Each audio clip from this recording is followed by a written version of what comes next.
आम्ही सर्व विरोधी पक्ष महाराष्ट्रातले काल चीफ इलेक्शन कमिशन महाराष्ट्राचे जे आहे त्यांना भेटायला गेलेलो. त्यांना आम्ही एक निवेदन दिलं आणि निवेदनात त्यांना आम्ही महाराष्ट्रातल्या ज्या मतदार याद्या आहेत त्याच्यातल्या अनंत चुका दाखवल्या. अनंत चुका दाखवल्यानंतर त्या ठिकाणी सीओ यांनी आम्हाला असं आश्वासित केलं की केंद्रीय निवडणूक आयोगाला तुमचं हे सगळं म्हणणं आम्ही पाठवतो. या याद्या दुरुस्त करण्यासाठी आम्ही लवकरात लवकर सुरुवात करू.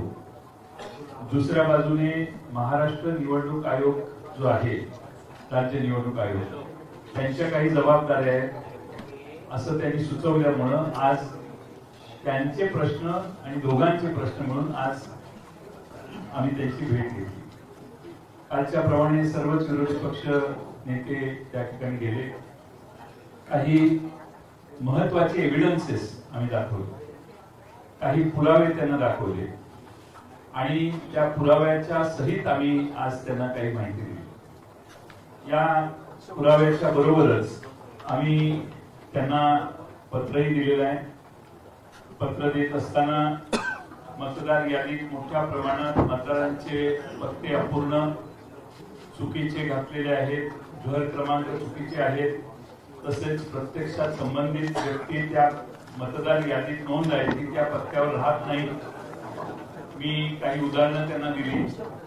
त्यामध्ये मुरबाडमध्ये जे मतदार आहे, मुरबाड मतदारसंघामध्ये, त्या मुरबाड मतदारसंघामध्ये बूथ क्रमांक 8 मध्ये 400 मतदारांचं एक घर आहे. 400 मतदार आहेत की ज्यांच्या घरासमोर फक्त डॅश आहे, म्हणजे घर नंबर डॅश आहे.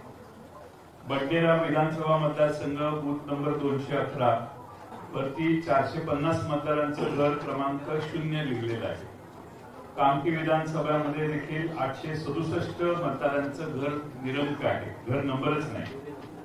बऱ्याच ठिकाणी दुबार मतदार नोंदवण्यात आलेले आहेत, म्हणजे एका व्यक्तीला 8-8, 5-5, 4-4 वेळा मतदानाचा हक्क दिलेला आहे. एपिक नंबर एकच असतो अशी आजपर्यंत आपल्या सगळ्यांची खात्री होती, पण मतदार याद्यामध्ये अनेक वेगळ्या एपिक नंबरची माणसं आम्ही त्यांना निदर्शनाला आणून दिली. त्यामुळं नालासोपारा मतदारसंघामध्ये सुषमा गुप्ता या महिलेचं नाव वेगळ्या एपिक नंबर आयडी सह 6 वेळा नोंदवलेलं आहे. आणि आपणच 12 ऑगस्टला विविध न्यूज चॅनलने माध्यमांमध्ये पुराव्यासह हे दाखवलं. 12 ऑगस्टला आपण दाखवलं. दुपारी 3 वाजता आमच्या पक्षाने, आमच्या कार्यकर्त्यांनी तपासलं. आपण म्हणतो ती वस्तुस्थिती याच्यात होती मतदार यादीत ऑनलाईन.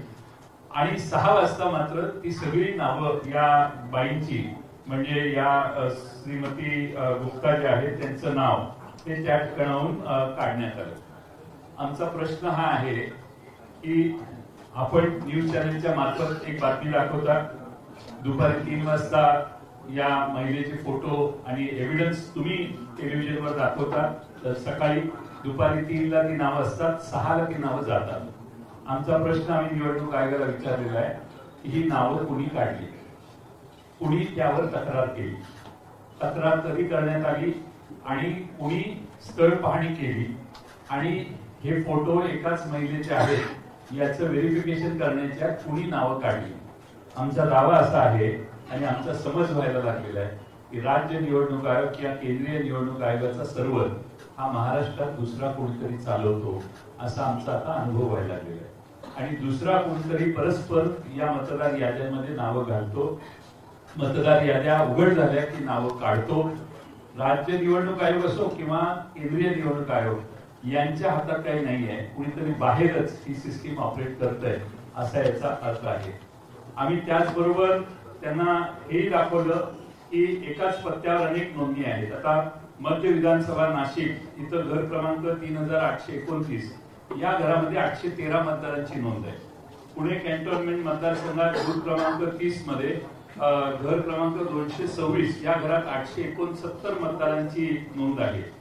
आणि सगळ्यात महत्वाचं म्हणजे दर तासाला मतदार यादी जाहीर होते, किती पुरुषांनी मतदान केलं, किती महिलांनी मतदान केलं, हे दर तासाला जाहीर होतं. विधानसभेला या सिस्टीम पूर्ण मोडण्यात आल्या आणि संध्याकाळी 5 नंतर कुणी किती मतदान केलं हे कधीच जाहीर करण्यात आलं नाही. एकदम दुसऱ्या तिसऱ्या दिवशी फायनल टॅली जाहीर करण्यात आली. हे पारदर्शकतेच्या प्रक्रियेच्या विरोधात आहे. आणि आम्ही विधानसभेला ज्या मतदार याद्या पाहिल्या, ज्या मतदान याद्याने हा निकाल आला, त्याच मतदार याद्या जर स्थानिक स्वराज्य संस्थात वापरल्या जाणार असतील तर हा प्रचंड घोळ तसाच पुढे चालू राहतोय.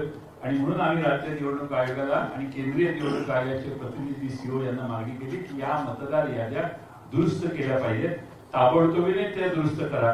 तुम्ही 3 दिवस 4 दिवस वाढवून मुदत हे चालणार नाही.